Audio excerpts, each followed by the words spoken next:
تو معزز سامعین گرامی، یہ 3 چیزیں ہیں جو ان حدیث سے علماء کرام نے ذکر کی ہیں کہ ثابت ہوتی ہیں۔ انفرادی طور پہ قبرستان جانا، نمبر 2 رات میں عبادت کرنا، چاہے نماز کی صورت میں ہو، چاہے ذکر کی، چاہے تلاوت کی، چاہے کسی بھی صورت میں ہو، اور نمبر 3 اس کے اگلے دن جو 15 شعبان کا دن ہے اس کا روزہ رکھنا۔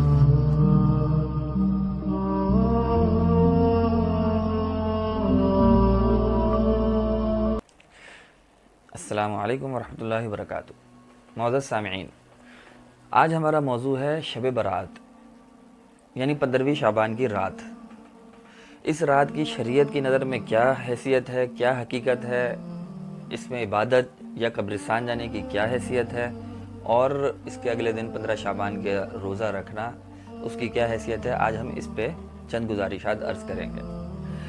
سامعین گرامی، یہ جتنی باتیں آگے عرض کی جائیں گی یہ بندے کی رائے نہیں ہے، نہ بندے کی تحقیق ہے، بلکہ یہ جامعۃ العلوم الاسلامیہ علامہ محمد یوسف بن نور ٹاؤن کا فتویٰ ہے، اور میرے استاذ، میرے مربی شیخ الحدیث مفتی سید نجم الحسن امروہی دامت برکاتہم العالیہ کی تحقیق اور فتویٰ ہے۔ اس کو اسی پیرائیے میں دیکھیے گا کہ یہ ان حضرات اکابر کی اور ان علماء کی رائے ہے۔ شب برات کو بظاہر شب برات اس لیے کہا جاتا ہے کہ اس میں گناہگاروں کی مغفرت کر دی جاتی ہے۔ بعض روایات ہیں، پہلے سامعین گرامی بندہ وہ روایات آپ کے سامنے ذکر کرے گا، تقریباً 10 صحابہ کرام سے اس سے متعلق روایات کتب حدیث میں منقول ہیں۔ البتہ تمام علماء کا تقریباً اس بات پہ اتفاق ہے کہ وہ روایات ضعیف ہیں، ان میں سے کوئی روایت بھی حسن یا صحیح درجے میں نہیں پائی جاتی۔ البتہ چونکہ وہ روایت بکثرت موجود ہیں تو لہذا ان سے اس رات کی حیثیت یا اس رات کی فضیلت ثابت ہوتی ہے۔ ان روایات میں سب سے پہلی روایت جو اگرچہ ضعیف ہے لیکن بہتر ہے، وہ حضرت عائشہ صدیقہ رضی اللہ تعالیٰ عنہ کی روایت ہے۔ وہ فرماتی ہیں کہ 15ویں شعبان کی ایک رات تھی اور میری آنکھ کھلی تو آپ صلی اللہ علیہ وسلم کو میں نے بستر پر نہیں پایا۔ میں اس جستجو میں نکلی تو میں نے اب دیکھا کہ آپ علیہ السلام جنت البقیع، مدینہ منورہ کا جو قبرستان تھا، اس میں موجود تھے۔ آپ علیہ السلام نے عائشہ کو دیکھا تو آپ علیہ السلام نے فرمایا، عائشہ آج 15ویں شعبان کی رات ہے، آج اللہ تعالیٰ آسمان دنیا پر نزول فرماتے ہیں اور قبیلہ بنی کلب کی بکریوں کے بالوں کی تعداد کے بقدر گناہگاروں کی مغفرت فرما دیتے ہیں۔ دوسری ایک روایت میں آتا ہے، اس رات جو ہے 15ویں شعبان کی جو رات ہے، اس رات میں اگلے پورے سال پیدا ہونے والے بچوں کے نام اور جو لوگ اس دنیا سے جائیں گے، وفات پائیں گے، ان کے نام لکھ دیے جاتے ہیں، اور اس رات تمہارے اعمال اٹھائے جاتے ہیں اور تمہارا رزق لکھ دیا جاتا ہے۔ تیسری ایک روایت میں ہے کہ اس رات میں تمام مسلمانوں کی، گناہگاروں کی مغفرت کر دی جاتی ہے سوائے 7 قسم کے افراد کے۔ نمبر 1 مشرک، جس نے اللہ تعالیٰ کے ساتھ کسی کو شریک قرار دیا ہو۔ دوسرا والدین کا نافرمان، یعنی عاق لوالدیہ، جس نے والدین کی زندگی کو پارا پارا کر دیا ہو۔ تھوڑی بہت تلخ کلامی یا تھوڑی بہت بحث تو والدین سے ہو جاتی ہے، لیکن جس نے والدین کی زندگی کو اجیرن کر دیا ہو، وہ شخص۔ نمبر 3 شلوار کو ٹخنوں سے نیچے رکھنے والا، بشرط تکبر، بغیر تکبر کے، سستی کی وجہ سے، غفلت کی وجہ سے اگر پاؤں ٹخنوں سے نیچے شلوار چلی جائے تو وہ اس کا مصداق نہیں ہے۔ البتہ وہ شخص تکبر کی نیت سے ٹھاٹ بھاٹ کے کپڑے پہن کر اور لوگوں کو دکھاوے کی نیت سے شلوار ٹخنوں سے نیچے کر کے چلتا ہے، وہ شخص کا مصداق ہے، اس کی مغفرت بھی اس رات میں نہیں کی جاتی۔ چوتھا کینہ پرور، جو اپنے دل میں کسی کے لیے بغض رکھتا ہو، کسی کے لیے حسد رکھتا ہو، کسی کی ناکامی کا خواہش مند ہو یا کسی کی کامیابی سے بغض ہوتا ہو اس کے دل میں، وہ شخص بھی، اس کی بھی اس رات میں مغفرت نہیں ہوتی۔ 5واں شرابی، مدمن، جو حد سے زیادہ شراب پیتا ہو، بکثرت شراب پیتا ہو۔ 6واں قاتل، اور 7واں چغل خور، جو لوگوں کی چغلیاں ادھر سے ادھر لگاتا ہو اور ان کی زندگیاں، ان کے رشتے، ان کی دوستیاں برباد کرتا ہو۔ یہ 7 افراد ایسے جن کی اس رات میں مغفرت نہیں ہوتی، اس روایت میں آتا ہے۔ اس کے علاوہ ہر گناہگار کی مغفرت کر دی جاتی ہے۔ اور ان 7 سے متعلق بھی میرے بھائیوں یہ بات ذہن نشین رہے کہ اگر یہ لوگ توبہ کر رہے تو ان کی بھی مغفرت ہو جائے گی، البتہ بغیر توبہ کے اس رات میں، کیونکہ یہ گناہ شدید قسم کے ہیں، لہذا ان رات میں ان کی مغفرت ایسے نہیں ہوتی۔ ایک اور روایت حضرت علی رضی اللہ عنہ سے منقول ہے، وہ فرماتے ہیں کہ اس رات کی عبادت کیا کرو اور دن میں روزہ رکھا کرو۔ اس رات سورج غروب ہوتے ہی اللہ تعالیٰ اپنے بندوں کی طرف متوجہ ہوتے ہیں اور اعلان فرماتے ہیں، کون ہے جو اپنے گناہوں کی بخشش کروائے، کون ہے جو رزق میں وسعت طلب کرے، کون مصیبت زدہ ہے جو مصیبت سے چھٹکارا حاصل کرنا چاہے۔ تو یہ چند روایت ہیں معزز سامعین گرامی، ان کے علاوہ بھی بعض روایت ہیں جو احادیث کے ذخیرے میں پائی جاتی ہیں۔ البتہ میں نے شروع میں بھی یہ بات ذکر کی کہ یہ تمام روایات بالاتفاق ضعیف ہیں، ان میں سے کوئی روایت بھی صحیح نہیں ہے۔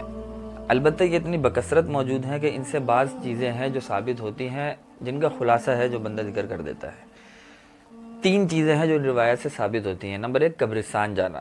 آپ علیہ الصلوۃ والسلام حضرت عائشہ رضی اللہ تعالیٰ عنہا والی روایت میں موجود ہے کہ جنت البقیع گئے تھے، لہذا انفرادی طور پہ رات کے کسی ایک پہر میں اگر آپ قبرستان جانا چاہیں تو آپ قبرستان جا سکتے ہیں۔ البتہ گروپوں کی صورت میں شور و شغب کرتے ہوئے اور وہاں پہ میلے سجانا یا کھانے پینے کی نیت سے جانا یا کسی تہوار کی طرح اس کو منانا یا کسی پکنک پوائنٹ کا منظر پیش کرنا، یہ کہیں سے ثابت نہیں ہے۔ یہ سب بدعات ہیں کہ اس کو تہوار کی طرح منایا جائے۔ شریعت میں تہوار ہمیشہ دن میں ہے، چاہے عید الفطر ہو، چاہے عید الاضحیٰ ہو، یا چاہے جو بھی تہوار ہے شریعت کا، وہ دن کے اوقات میں ہے۔ جمعے کا تہوار ہے، وہ جمعے کی نماز کی صورت میں دن میں موجود ہے۔ رات کے وقت میں کوئی تہوار، کوئی جشن شریعت میں موجود نہیں ہے، لہذا اس کو اس طرح جانا قبرستان کہ جتھے بنا کے، گروپیں بنا کے اور ادھر میلے وغیرہ سجانا، یہ شریعت میں جائز نہیں ہے۔ اس روایت سے جتنا ثابت ہوتا ہے وہ یہی بات ہے کہ انفرادی طور پہ اپنے متعلقہ افراد کی قبر تک اگر آپ جانا چاہتے ہیں تو، یا کسی بھی قبرستان میں جا کے کسی بھی قبر کے پاس بیٹھ کے اگر اللہ کو اور اپنی موت کو یاد کرنا چاہتے ہیں اور ایصال ثواب کرنا چاہتے ہیں تو یہ بہت اچھی بات ہے، لیکن انفرادی طور پر جتنا اس حدیث سے ثابت ہوتا ہے اسی درجے میں آپ یہ عمل کر سکتے ہیں، اس سے آگے کرنے کی گنجائش نہیں ہے۔ نمبر 2، اس رات میں عبادت کرنا ثابت ہوتا ہے۔ اس رات میں عبادت کرنا ثابت ہوتا ہے۔ البتہ عبادت کی کوئی خاص صورت متعین نہیں ہے، نہ کسی روایت میں ذکر ہے کہ کوئی خاص نماز ہے، کوئی خاص صورتیں ہوں، کوئی صلاۃ التسبیح کی جماعت ہو، کوئی تہجد کی جماعت ہو، ایسا کچھ نہیں ہے معزز سامعین گرامی۔ لہذا ان چیزوں سے پرہیز کیا جائے۔ بلکہ آپ علیہ الصلوۃ والسلام تو جتنی بھی سنتیں اور نوافل تھے، فرض نمازوں کی بھی، وہ بھی گھر سے پڑھ کے جایا کرتے تھے اور گھر پر آ کے پڑھا کرتے تھے۔ مسجد میں سنتیں اور نفل سوائے اعتکاف کے آپ علیہ الصلوۃ والسلام نہیں پڑھا کرتے تھے، آپ علیہ الصلوۃ والسلام کا یہی معمول تھا۔ تو اس رات میں بھی کیونکہ نفل نمازیں ہی پڑھنی ہیں تو بہتر یہی ہے کہ آپ گھر پہ ہی، مسجد نہ جائیں، گھر پہ ہی ایک جگہ پر پوری رات، آدھی رات، یا جتنی آپ حسب توفیق کر سکتے ہیں نوافل پڑھیں، ذکر کریں، دعا کریں۔ کوئی خاص دعا نہیں ہے، کوئی خاص ذکر نہیں ہے، کوئی خاص نماز نہیں ہے، جیسے عام معمول میں پڑھتے ہیں اسی طرح اس میں بھی پڑھیں، انشاءاللہ اللہ تعالیٰ ثواب بھی دیں گے، اور اللہ تعالیٰ اس رات میں جن گناہگاروں کی مغفرت فرماتے ہیں، امید اللہ تعالیٰ ہماری بھی مغفرت فرمائیں گے۔ اور تیسری بات جو علماء کرام نے ذکر کی ہے، جو ثابت ہے، وہ 15ویں شعبان کا روزہ ہے، جو کہ مستحب ہے۔ البتہ بقیہ جو مستحب اور نفل روزے ہیں ان کے مقابلے میں اس کا ثواب زیادہ ہے، کیونکہ اس روزے کا ذکر بکثرت احادیث میں موجود ہے، اگرچہ وہ حدیث ضعیف ہے، لیکن عام نفل روزے سے اس نفل روزے کا ثواب بڑھ کے ہے۔ تو معزز سامعین گرامی، یہ 3 چیزیں ہیں جو ان حدیث سے علماء کرام نے ذکر کی ہیں کہ ثابت ہوتی ہیں۔ انفرادی طور پہ قبرستان جانا، نمبر 2 رات میں عبادت کرنا، چاہے نماز کی صورت میں ہو، چاہے ذکر کی، چاہے تلاوت کی، چاہے کسی بھی صورت میں ہو، اور نمبر 3 اس کے اگلے دن جو 15 شعبان کا دن ہے اس کا روزہ رکھنا۔ تو یہ میرے معزز سامعین گرامی، یہ جس طرح بندے نے ذکر کیا، بھئی یہی چیزیں علماء کرام نے ذکر کی ہیں، جمہور علماء کی یہی رائے ہے کہ یہ چیزیں اس رات سے متعلق ثابت ہیں۔ البتہ اس کو تہوار کی طرح منانا، اس میں جشن منانا، اس میں پٹاخے پھاڑنا، یا اس میں نہانا دھونا، کچھ اس طریقے سے نہانا دھونا اور نئے کپڑے پہننا کہ کوئی یہ تہوار ہے، اور اس میں پھر قبرستان جانا ٹولیوں کی صورت میں، گروپوں کی صورت میں، یہ سب میرے بھائیوں بدعت ہے۔ لہذا جو چیز آپ علیہ الصلوۃ والسلام سے جس درجے میں ثابت ہے اس پہ اسی درجے میں عمل کرنا ہی سنت ہے اور اتباع شریعت ہے، اس سے آگے بڑھ جانا بدعت کہلاتا ہے۔ جیسا کہ نماز ہے، اب فجر کی نماز میں 2 رکعتیں، ہر رکعت میں 2 سجدے، 1 رکوع ہے، اگر آپ ہر رکعت میں 3 سجدے اور 1-2 رکوع کرتے ہیں تو یہ نماز پہ ثواب ملے گا نہیں ملے گا تو بات کی بات ہے، یہ نماز قبول ہی نہیں ہوگی۔ اگرچہ آپ فجر کی نماز ہر دن پڑھتے رہیں، لیکن اگر آپ 3 سجدے کرتے ہیں وہ نماز قبول نہیں ہوگی۔ جتنا آپ علیہ الصلوۃ والسلام نے بتایا ہے، جتنا شریعت میں آیا ہے، اسی طرح عمل کرنا ہے۔ تو ان احادیث میں بھی اگرچہ ضعیف ہیں، جس بھی درجے میں ہیں، اگر ان میں سے ثابت ہوتا ہے تو یہی ثابت ہوتا ہے کہ آپ نے خاموشی کے ساتھ رات کے کسی پہر کسی سنسان قبرستان میں جا کے اپنے لیے اور میت کے لیے دعائے مغفرت کرنی ہے۔ میلے سجانا، پٹاخے پھاڑنا، جشن منانا، کھانا پینا، پکنک منانا، یہ کسی حدیث سے، کسی شریعت کی کسی روایت، کسی کتاب میں موجود نہیں ہے، اور اس پہ ثواب کی امید رکھنا انتہائی خطرناک ہے۔ نفل نمازیں پڑھیں، اگلے دن کا روزہ رکھیں، بلکہ بہتر یہ علماء کرام نے لکھا ہے 13، 14 اور 15 تینوں شعبان کے دنوں کا روزہ رکھ لیں، تاکہ ایام 20 کے جو روزے آپ علیہ الصلوۃ والسلام رکھتے تھے اس کی حیثیت سے اس کا ثواب مزید بڑھ جائے گا۔ تینوں دن کے روزے رکھ لیں تو یہ زیادہ بہتر ہے۔ لہذا جو چیز آپ علیہ السلام سے جس درجے میں ثابت ہے اس پہ اسی درجے میں عمل کریں، نہ اس کا بالکل انکار کرنا مناسب ہے، نہ اس میں افراط اور تفریط کرنا مناسب ہے۔ بعض حضرات نے بالکل ہی اس رات کی فضیلت اور اس رات کے کسی عمل اور 15ویں کے روزے کا انکار بھی کیا ہے، وہ بھی مناسب عمل نہیں ہے، اور بعض نے اس میں انتہائی جو عوام غلو کرتی ہے وہ عوام کا غلو بھی صحیح نہیں ہے۔ اعتدال کے ساتھ جو چیزیں ذکر کی گئیں اس پہ عمل کیا جائے، انفرادی طور پہ قبرستان جائیں، رات کو عبادت کریں، اور اس کے بعد اگلے دن کا روزہ رکھیں۔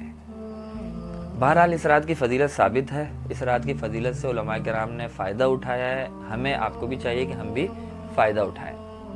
باقی اس رات میں پٹاخے پھاڑنا، آتش بازی کرنا، چراغاں کرنا، دیگیں بانٹنا اور قبرستان میں میلے لگانا، ان سب سے بہتر ہے کہ آپ سونے کی دعا پڑھیں اور سو جائیں۔